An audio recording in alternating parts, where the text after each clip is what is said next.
welcome to the Rainbow Remix Best of Series for 2022. Today we'll be featuring Franco Stevens, founder of Curve Magazine, and Celeste Pechous, co-star of Showtime's Work in Progress. I don't know, like, she's out there. You're the Florida version of Sex and the City, JB. That's when I was smoking my cigars.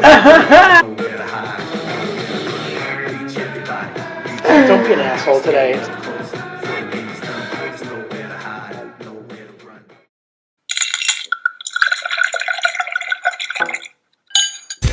Up first in the mix is founder of Curve Magazine, Franco Stevens.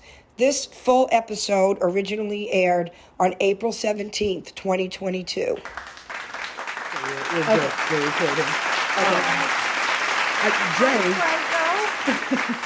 Hey. This is we've been talking about this all week. We're so excited. I mean, Totally. You're like an legend, icon status, at this point. So I wouldn't go that far, but thank you for the compliment. Oh, for sure. I would just want to tell you a really quick story. Back when I was doing the Lesbian Lounge in 2008, 2009, Curve Magazine listed us as one of the top 10 podcasts, and it was life-changing. Like, it was one of those moments where when we found out, we had to like do the dance, like do Yeah. Well, I hope it increased your it did, did you by say viewership? It really, audience. Yeah, our downloads, started going up, and it was so much easier to get guests. Good. We were scratching and clawing for like 3 years trying to get guests and everything, and it was seriously, it was life-changing. And it's I mean, I feel like I owe it all to you, like being in this position. Well, not all to me, but I do. I'm glad it was helpful. I really am. I read your story of how you started Curve, and I was so inspired by that. The leap of faith you took to you. There's a story, you maxed out your credit cards. I did. You bet on a horse. Several horses. Several horses. Okay. And you won, and you had enough money to get started with your magazine. That is such an amazing story. I saw the documentary. I loved it. I bought it so I could watch it again. And wow, like how did you know, like how did you do that? How did you get the courage to do that? Was that a gut instinct, do you think?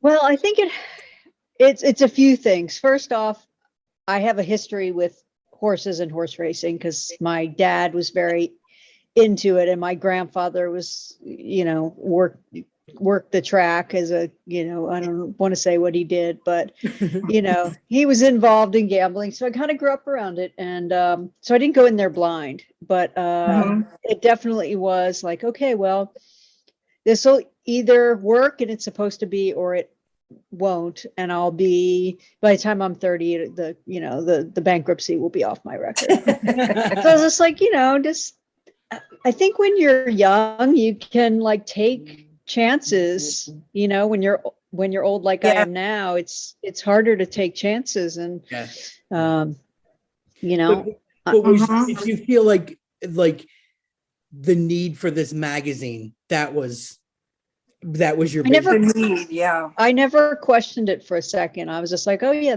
I'm going to do this. This is going to happen. Yeah, there was definitely a need for that. So yeah. And it felt so like it was like our Bible, you know what I mean? Like the monthly Curve magazine was like I remember standing at my door just like with my hand out waiting. The day it was coming, I knew what time it was being delivered. I just didn't want to be without it. It's just it's so impressive, like it was like the like whatever you read in there, like it was like you were in the know. Especially for us, like Jay, don't you feel, because we're East Coast lesbians, We Yes. needed that to know what was going Yes. on the West Coast. Exactly. Like we didn't know, we didn't have that kind of access. That was our window to know what was happening in Yes. West Coast lesbian land. I mean, imagine if you felt that way, how, the isolated woman in the middle of, Nebraska felt. Like, Exactly. Yes. nice. So when I saw when I messaged you and I saw on the L Word, the new generation, the new L Word, the reboot, that they had Alice on the cover, I like know. a mock cover. I was like, I wonder if Franco has seen this, because I noticed it like the 20th time I watched it, because I was watching them. There wasn't enough of those for me. So I know. and I was like, Isn't- oh my God, that is so cool. That was Isn't so it cool. crazy that you saw it and I didn't? Yeah. I was just gonna say, Like, you would think that I would just that. be able to pick. I was like, wait a second, is that they did a good job making it look real? It looked real, They did. They did. I wonder, Franco, when things like that happen, does it have the same effect as it did back when you were starting, or has the shine worn off a little bit and you're kind of used to it and just give it a nod, or is it still like it's still awesome. Yeah, it's still amazing, Yeah. and Gotta it was cool too, because Leisha was on the front cover of that fake magazine, and she has been on the cover of the magazine quite a few times. And in the Ahead of the Curve movie, I don't know if you noticed her as a little baby dyke at one of our booths saying, "We love you, Curve." That's I'm gonna funny. have to go back and look. Yeah, it's sweet. Yeah, Yeah, everybody's grown so much. What are some of the things that you think along the way have stuck with you? What a miracle it was and is to have 30 years of iconic magazine like that just survive, because the community wanted it so much. Yep. And I just think through the movie, it's kind of coming back to light of, like, how this contributed to Sure. queer women's culture. Yeah. And I never stopped feeling gracious that it wasn't just me. No. So many people put their heart and souls into that magazine, and took a chance right along with me. So that's pretty cool. Yeah. Yeah. And the more you tell our stories, the more it changes people's lives. No one can tell our stories like we can tell our stories. I mean, you've worked with some quality people. Oh, for sure. It's like, I don't want to ask this, but I feel like I have to. No, you don't. No, you don't have to. This is like, which cat is your favorite? Yeah. No, is there somebody that you gelled with, so well, like that you knew this person was the right fit to be working at the magazine? Oh boy. So many people. Like, when I first started the magazine, we had no money, and I hung up a sign in the window of the gay bookstore in the San Francisco Castro district where I was working. It just said writers and photographers wanted for New Lesbian Magazine. And, someone would call up to be like, yeah, well, I'm a photographer for the San Francisco Chronicle. Do you need photographer? I'm like, wait, what? Okay, I'm an editor for the San Francisco Business Times. Do you have an editor? I'm like, wow. It's like it was meant to be. I kid you not. Yeah, that's quality. Like, you weren't getting some like high schooler that's like looking for an internship, and because they want to major in journalism. Like, that's fantastic. Yeah, but the thing is, it did let us give back to people like that. Right. Oh, and to kind of foster this next generation, which is something through the newly founded Curve Foundation that we're really trying to focus on right now. It's perfect timing, isn't it? I mean, if you think about, especially with the pandemic and everything, people having to, do their schooling from home or do their education from home, and all the people that were graduating around that time, that were ready, all fresh faced, to jump into their work life. And then that happens. So it's a great time for something like that. It's helping so many people. That's a amazing. Who came up with that? Was that just something everybody said, we need to do this? I think it was more of a focus group that we put together. It was like, okay, what is the next phase for Curve? What does the community need now? And we really decided it was to help us tell our stories. So to help the queer women and non-binary people in our community to tell their stories, because like I said, who can tell our stories like we can? And one of our programs is emerging journalists. So taking not necessarily young, but early career, even if that means switching careers, journalists, and giving them mentorship and financial resources and coaching and so and then the other project we've been working on is archiving the 30 years of Curve magazine, so that anyone who wants to can look at every single issue for free online and search them, and it's no small undertaking. I love what you're doing on the Curve Community Facebook page, where people could tell their stories, and the love is love, show me yours. Like, I love that you give that platform to people to tell their stories, because I believe that too. Everyone's got a story and no one can tell it like they can. And sometimes people think they have the most ordinary life, and then you hear about their story of their life, and it could be a TV show or something, so I think that I love that you do that, because I don't think no one's really doing that to the way you're doing it, giving that outlet for people to write their story. I think you're so insightful to see what's needed in the community and to put it out there.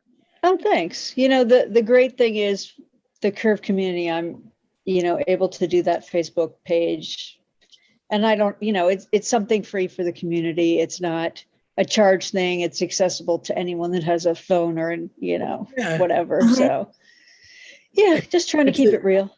Who is the first person that was the biggest celebrity, like the first big celebrity you got to be on the cover of Curve, where you were like, oh my God, we got this person? Melissa Etheridge. I thought so. So she did so much for the magazine, and then was later in the film, and she's just a good quality, person who says, all right, I owe the community a lot, which I'm like, you don't owe the community a lot. I mean, like, we owe you a lot. Your coming out has allowed so many people to just be like, well, if she can do it and risk everything, then so can I. She's so generous. She's really generous with her time. I interviewed her for She-Mag a long, long time ago. And I felt like if I hadn't heard the ice cream truck, because like I was doing the interview and it was hell over here, and I heard the jingle of the ice cream truck, and I was like, oh, Melissa, I'm going to wrap this up real quick. The ice cream man is here. But I felt like we could have talked for like an hour. There was no publicist cutting in and saying, all right, that's it, you got to wrap it up. Right? I mean, it was just, I really, really love when people are like that, when it's not stuffy and professional, and they're not given programmed responses. And I feel like, when you get someone like that, or you get like a family, like a lesbian, a cover story or whatever, I feel like they're so much more comfortable doing an interview, because it's Curve Magazine, and they feel like they're wrapped up in a little hug, and they don't feel like, someone's trying to bait them or trying to get them to, drop hot gossip or whatever. They just feel. I might need to steal that, wrapped up in a little hug. It is. I mean, that's the whole thing about the magazine. You open it up and it's like a big hug from the whole freaking community. It's fantastic. One of the questions I always wanted to ask, and believe me, I know like a lot of people that worked for the magazine over time, you know. Oh, I'm sure. And I always forget. Small world. Yeah. Mhm. But I always forget to ask them, did you have a lot of like queer guys that wanted to work for the magazine, and what were your thoughts or feelings on that? Like gay boys coming and saying, can I do this? Can I help? Can I work? Was there Have some of that, but it was more like, you know, the IT girl, the IT person was like, I got somebody to replace me, but he's a gay guy. I'm like, is he good with IT? Yeah. Right. Okay, great. Bring And he him on saved board. our ass. Like, you know, you need somebody that can come at like 3:00 in the morning Yeah. because you're trying to get a magazine out, and Right. you know, the computer's just like, you know, giving you the middle finger.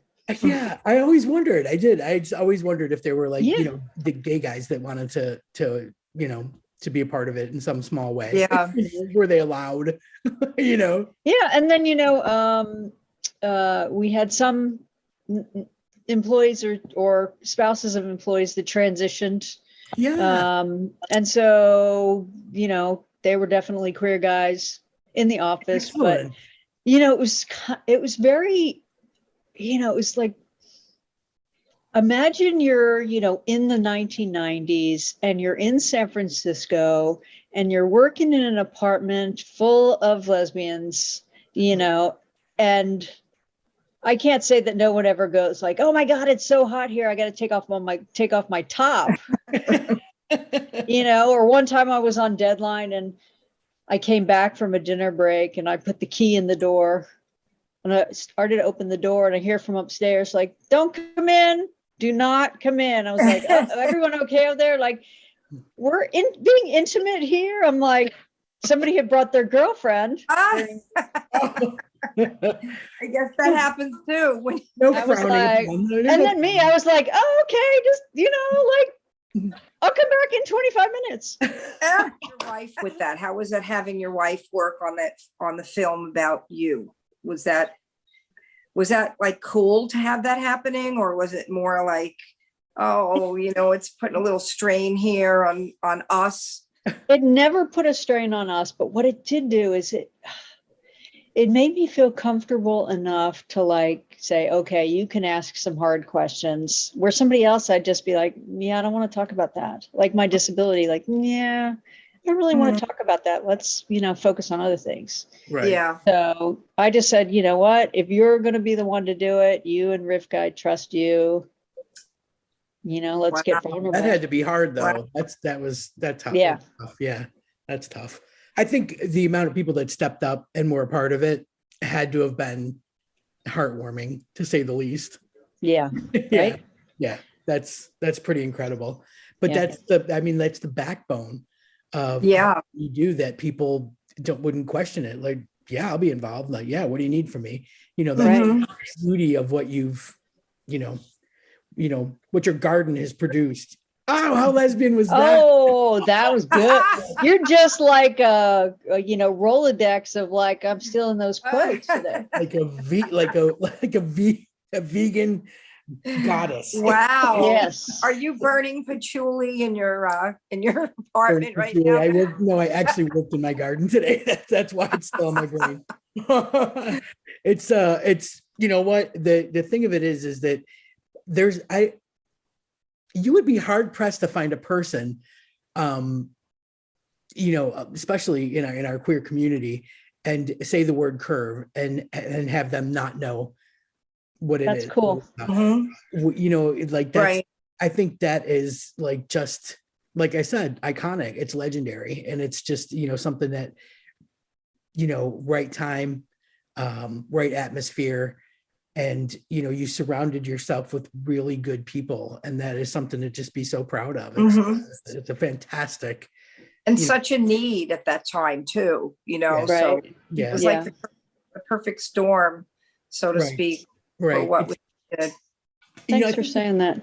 the thing of it is like, you know, we didn't have anything that was just ours. you know, like we were sharing bars with the boys back then, you know, their magazines and their bars and it just felt like we didn't have anything that was just ours. And here you created something and then shared it with just us. So I want to ask you both, you know, what do you think is the biggest problem facing our community today? For the women specifically, or for our lesbian community? I think that queer community. Me speaking for a person that likes to go out and see and gather where the women gather and see and hear music. Like I don't know where the women's bars are, but they're like nowhere. And then when there is one, they still only have one night maybe for the women, and then they have a different theme to keep it going. Like, where are the women supporting bars for us to go to? Yeah, so that's I got to agree with that. It's really difficult to find a venue, you know, to gather, you know. I mean, the WNBA, I mean, there's nobody's going to basketball games anymore. That used to be a big thing, you know. Absolutely. Bars are closing left and right. There's just so, you know, and it even, you know, don't get me wrong, I think community centers are the pulse, you know, the heart of our community. But I also think that they're very oriented towards youth. And I feel like women in their 40s and 50s just get left behind. And you know, that's why we do what we do, because I was just going to say that. Yeah, we found that, you know, people our age were having difficulty connecting, you know, and that's why we do. And I still think that, you know, there's a need for that. You know, you can't just there's definitely a need for it. Just push us by the wayside because we hit 50, you know. Fuck you. Wow, look at us now. I think this is the perfect way to end this is just look at us now. And what you're doing is helping us look back so we can appreciate where we are now. And what you're doing is helping us look back and forward. That's wonderful. Well, Jesus, thank you so much for being so generous with your time. Thank you both. We love what you're doing, and we're always going to love you. Yeah. Ditto. Keep up the great work. Thank you so much. Okay. Thanks for the opportunity. Nice to speak to you guys. Up next in the mix is Celeste Pechous. She played Campbell on Showtime's Work in Progress. This original episode aired on September 25th, 2022. A big day. I think we talked extensively about how much we enjoy the show Work in Progress. Oh yeah, so excited about today. I love that show. I cannot wait till the third season. Yeah, and this past one I feel was it was just stellar. You know, like it was so good. Everything was so well written. The progression and the characters. It was just definitely. So we're fortunate enough to have we have Campbell. We have the best friend Campbell. Yeah. Let's get the name right. Is it Pechous? Pechous. We're gonna find out because she's here right now. We will find out. Yeah. All right, here we go. Hey, hi there. Hi.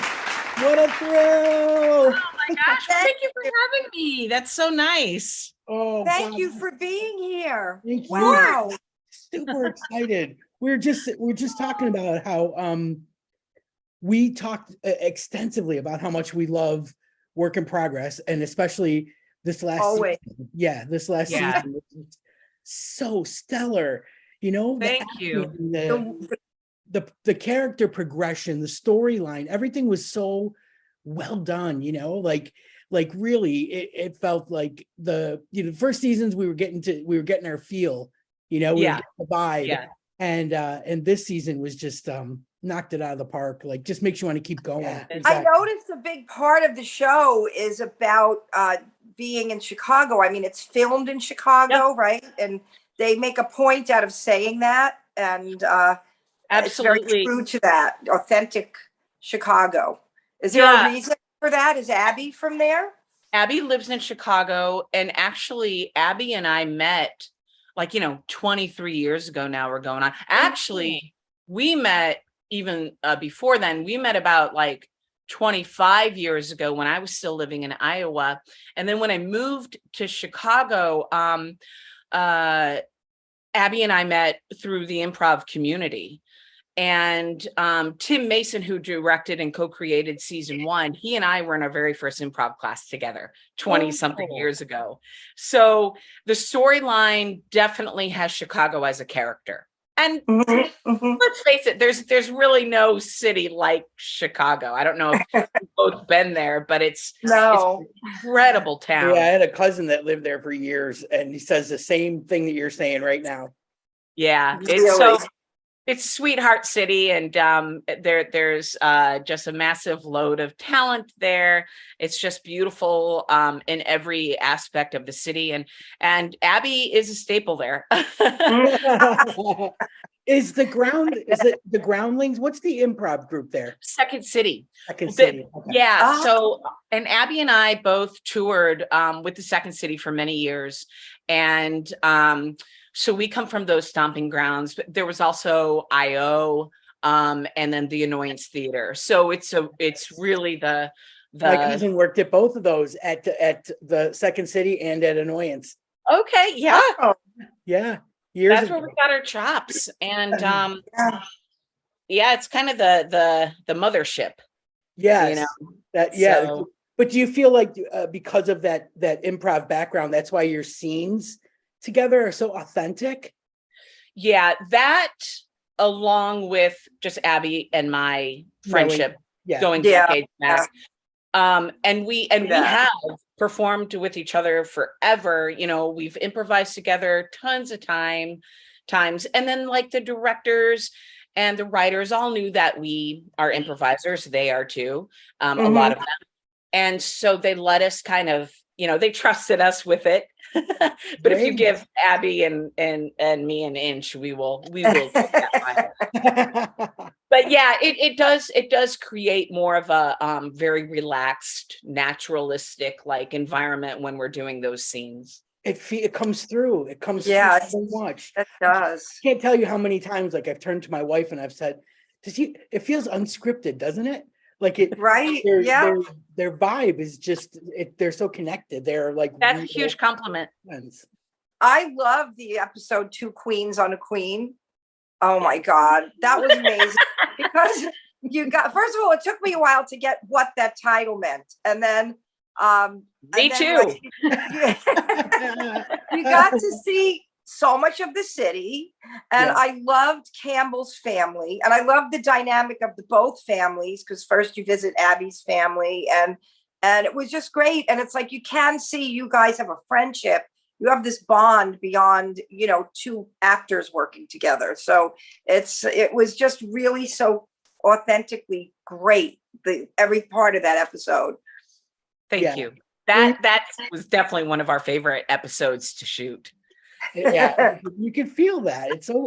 It's amazing to me how it all comes through in the work, And like I was wondering was like, have you been in from the ground floor, or did she just say, I got a script I want you to take a look at, or were you involved in that part too? No, well, I was in at the beginning, but originally what she and Tim wanted to do was develop a web series based off her show of the same title, Work in Progress, a one-woman show that she did in Chicago and for a couple of years.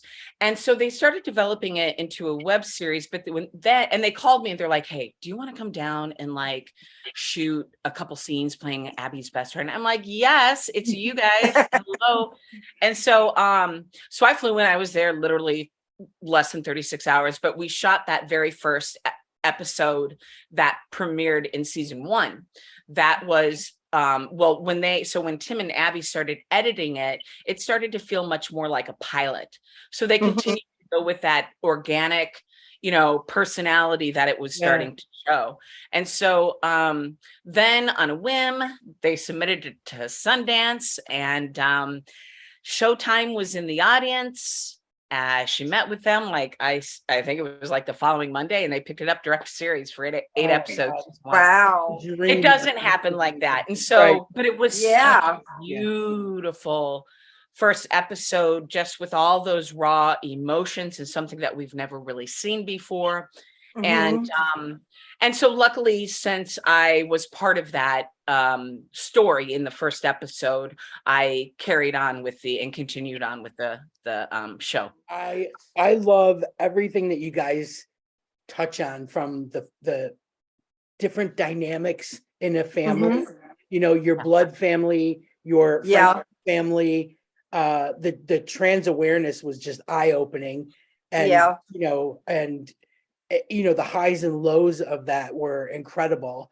And what a time to be shining a light on that. You know, it's just it's necessary. It needs to be there. And you know what was so great about it, I think you're so right with the timing of it. And hopefully it will continue to progress, or that we see these type of voices come to air. And what was so, you know, great is like this is a show that is focused on someone with just a world of family, friends, the queer community, but it's not actually focused on just one, because that's how we live our life, right? Like we have our cousins, and they're not all queer. Like it's like we are part of society. So we're trying to have this genuine, honest voice, but also what truly made it magical was not only on camera, but behind the camera and behind the scenes, we had this beautiful, diverse group of directors of hair and makeup, of props, set director, everything, camera, part of the queer community, identifying as trans, gay, you know, straight. I mean, gosh, the pilot was done by Lily Wachowski, Tim Mason, who's a straight white guy, Abby, and you know, and so like these voices can actually come together and make something really unique.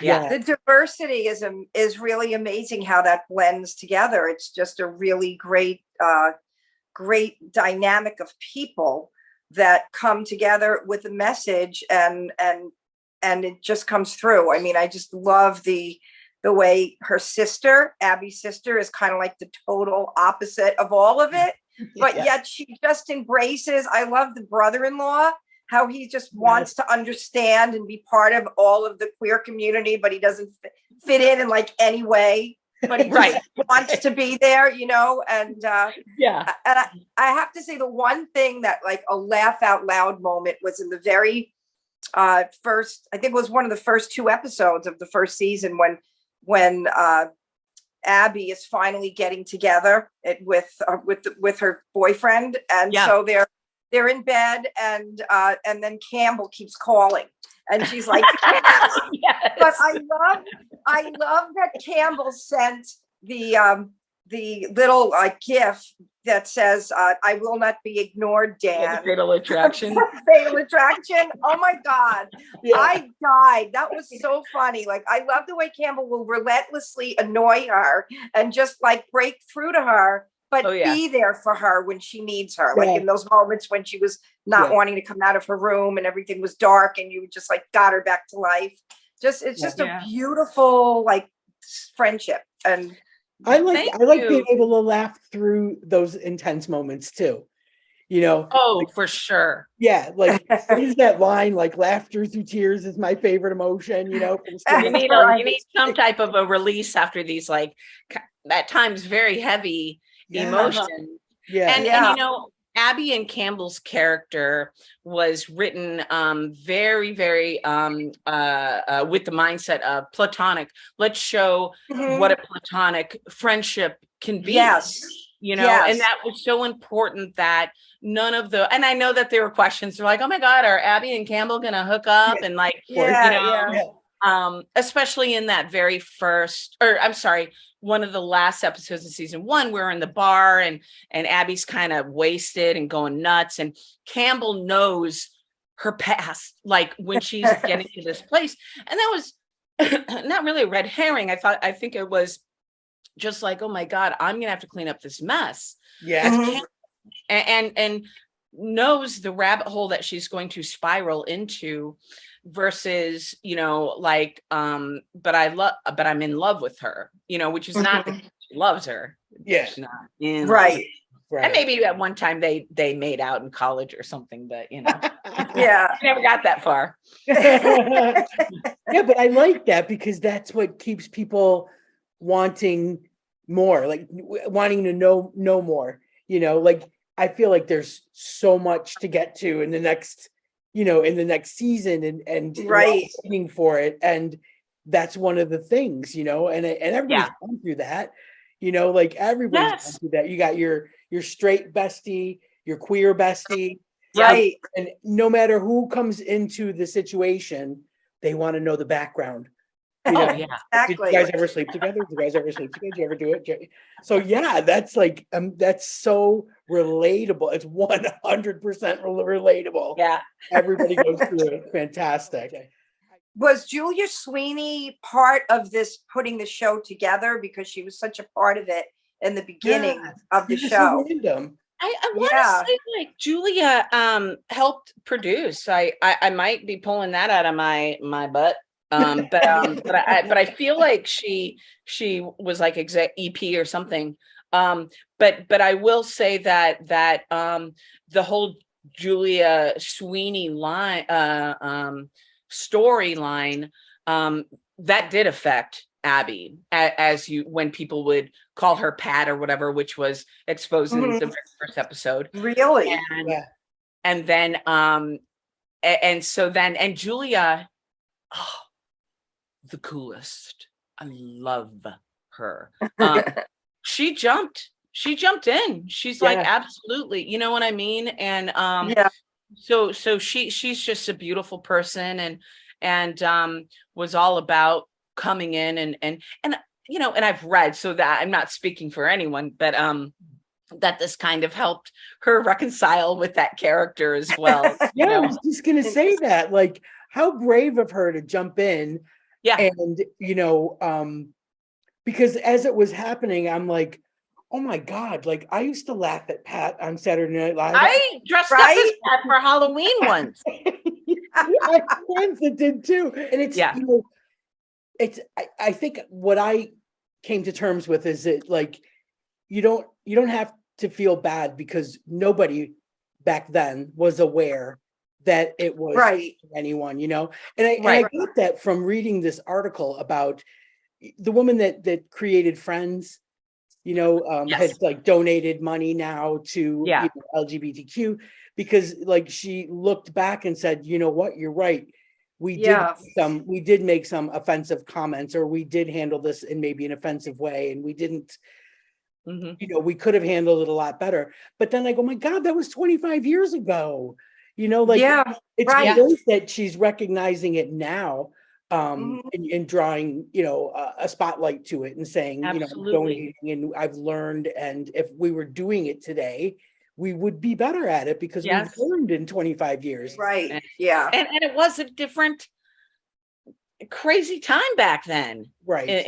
In the early 90s. I mean, it was.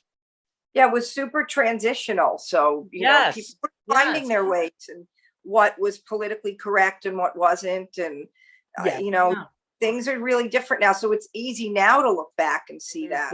There are programs out there now that are, I get that, they're critically acclaimed and everything, but we're learning from them. Like It's a Sin, and the new Queer as Folk and the new L Word. And, now that they're coming back, and they're coming back today. And it's like, we're starting here and we're moving forward. And this is what today's society looks like, as opposed to what it did 20 years ago.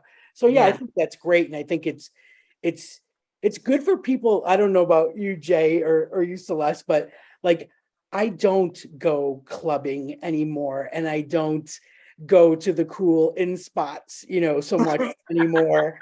And so, sometimes I feel like I'm a little bit behind the times. Like I don't really know. So if I'm not seeing it on my TV, I might not be aware of it. So I'm getting to learn. Same. I don't do anything. Me neither. You know what I mean? You do wonderful artwork. Yeah, I was gonna Oh, say, you do. thank you. Yeah. Well, So, that certainly is a big compliment. And so thank you very much for that. I do love crawling all over your Instagram because we should tell everybody it's Celeste and Clogs. Yes. And it yes, really, love yeah, it. it's fantastic because Oh, it's thank a you. little journey. This one was my very first one I did Yes. of Yeah. Vivian through my shepherd who I lost, but yeah. Oh We my kind of God. have the same taste of, I think you kind of have the same taste as I do with industrial chic kind of a thing. Like, I feel like you're using some of those different aspects in your art that I see, like a little bit of the industrial look, but bringing Yeah. it in a more artsy way. Well, you know, I when it comes to like, and I consider myself a novice when it comes to painting because I picked up a paintbrush maybe 4 years ago now, and Really? watched a Bob Ross video, and I could not draw a tree for the life or paint a tree for the life of me. But I'm like, I know my dog, and so and then I started just messing around, and then yeah, JD, like I do definitely have like I think a significant vibe or feel to my work, and I use a lot of in my oil paintings I use a lot of cold wax, which can create that kind of crazy texture in the back, and I just love like colors, and I try to that's also what allows me to make it individualized for whomever is getting a piece of it, to use whatever colors they want. But yeah. So Is the goal to like have a showing, do you think? Yeah, I think so. Eventually, I mean, I'm doing a lot of commissions right now, and could probably continue to do some for the next, month or so. And then, and I am taking class as well. So just different little projects, and then paint for the whole reason, just to paint, and then I'll see what I come up with, what type of collection it starts showing itself, and then I'll probably do a showing or something. It's a work in progress, so to speak. It's a work in progress. My grandma, my mom's mom, was a painter, and she died 25 years ago, and I didn't know her as a painter, just knew her as my grandma. And then when I started painting, my aunts and uncles would start to send me work of my grandma. And if you put one next to my painting and you didn't know who painted what, it's almost as if like my grandma is like coming through me, because we have the same exact technique, the strokes, the coloring, and it's nuts to me when I look at like our paintings next to each other. I'm like, that is insane. Yeah, that is really cool. Genetic. Yeah. Do you think you may do something with cows because of Campbell's obsession with cows? Yes. In fact, I just my nephew was like, I had a pet pig in college, and my nephew, my brother. There's a fun fact. What's that? There's a fun fact. Yeah. Like, I went to a little Catholic college in Iowa, and the nuns were like, "Celeste, do you have a pig?" I'm like, "Yeah, it's being babysat. Don't worry, I'm paying somebody 50 cents an hour." But so my brother called with his nephew or FaceTiming, and they're like, "Aunt Celeste, did you really have a pig?" I'm like, "Yes." And then he wanted me to paint him a pig, so I did. I, in fact, just shipped it out today. Finished it this past week. And so, I'll paint a cow. I'll probably send it to Theo. Every year we go to this thing called the Cow Pie Festival, and you can, there's a livestock tent. Yeah, it's incredible. There's a livestock tent where there's pigs and sheep and goats and cows and everything. And you can touch them. So I was I wanted to touch a sheep so bad, and I just like, I couldn't wait to reach in and just touch the sheep. And then I was like, those little farm animals are my favorite. I always wanted to see a pig. That's funny. That was always my thing. When I went to Michigan with Judy, my friend that I sing with, she comes from Ohio, and she grew up on a farm, and then her husband grew up in Michigan. So we went to this small town in Michigan, and I said, do you think I could see a pig while I'm here? Because they thought that was the oddest question of all the things I would want to see. So cityfied. We're And they cityfied. actually knew someone who had pigs, and I got to see a pig in real life. Yay. Yeah. And I yeah. love pigs. Pigs are my favorite growing up. I have, like, I mean, I'm looking around, I'm like, oh, Celeste. Like, maybe I am hitting a little too close to Campbell with her cow. And pigs. Did you come up with the cow idea for Campbell, or who came up with that? You know, I think the writers did, but like I knew a lot of the writers too, and they knew me. And so we wanted to keep Campbell, you know, a lot of her truth similar to mine, Iowa, things of that nature. But yeah, so I think they came up with Campbell's like obsession over cows. Which I love I'll take it. I love cows. Man. Well, do you have a date for going back for season 3? Or? You know what? They did not renew for season 3. No. I hate to be the bearer of that bad news.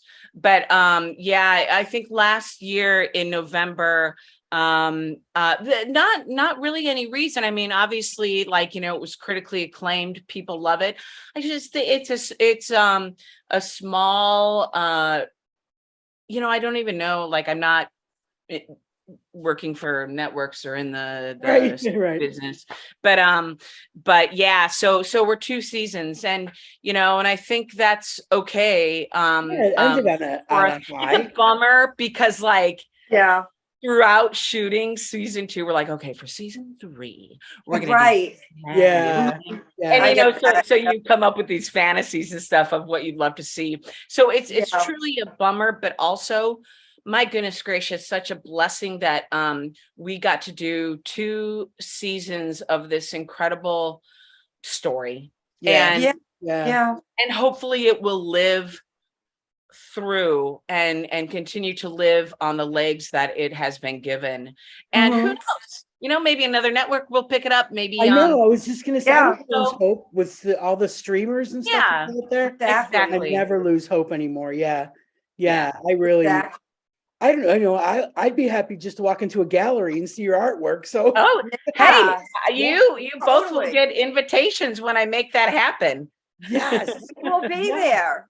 Yeah. We'll have to fly them in from London, Denise. I would. I have a question then, because maybe you can answer this. Was there ever a first name for Chris? Because you saw it blurred in things. Right. The dead name. The dead name. Yeah, the dead name. The dead name. No. I'm sorry. No. There was never really a name. I'm so sorry. In the script or something. No, in the scripts, never. Wow. So, yeah, it was, and the reason why, I think they made a specific decision not to provide that name because it no longer exists. So I think, it made it, you understand. So the situation still existed, obviously, which haunted Abby. Right. But we wanted to make sure that, again, living in the truth and having the respect of who Chris is, that was a specific choice. Yeah. That's great. We'll never know. That was a really good. We'll never know. Yeah. Really good. I think so too. Yeah. Do you have anything coming up aside from the art? I'm you know, I mean, we're just a working actor, like seeing what comes next is usually what that means.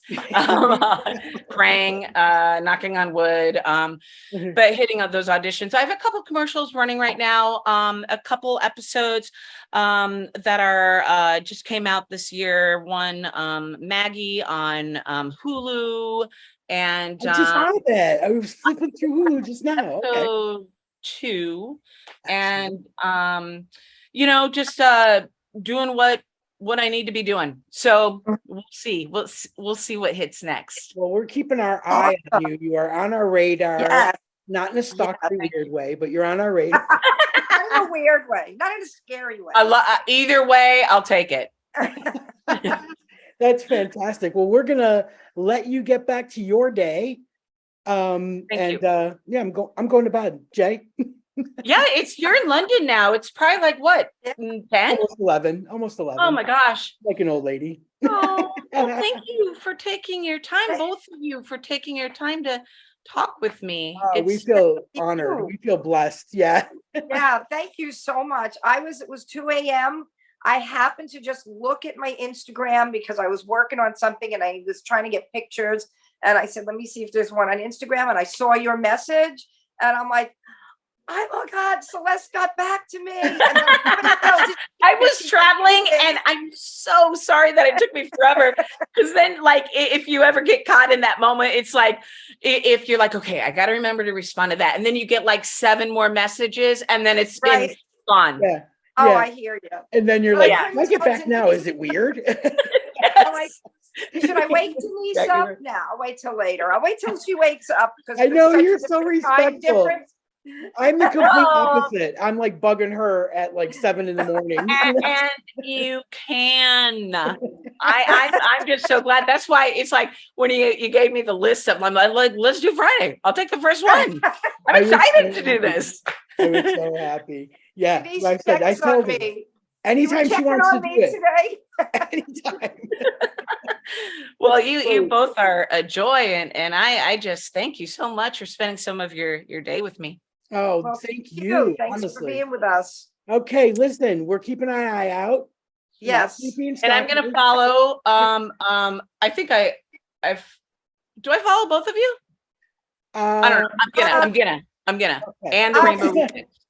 I'm on it. We will message. We'll message you to make message me. Yes. Okay. Cool. Thanks again. See you guys. Why do you always run back to the love of you? Like never stop chasing your dreams. You're addicted to her touch. That's true. See? And I confess, my addiction is you. We drank way too much whiskey. Don't ask me why I'm here tonight. I had to take this midnight drive.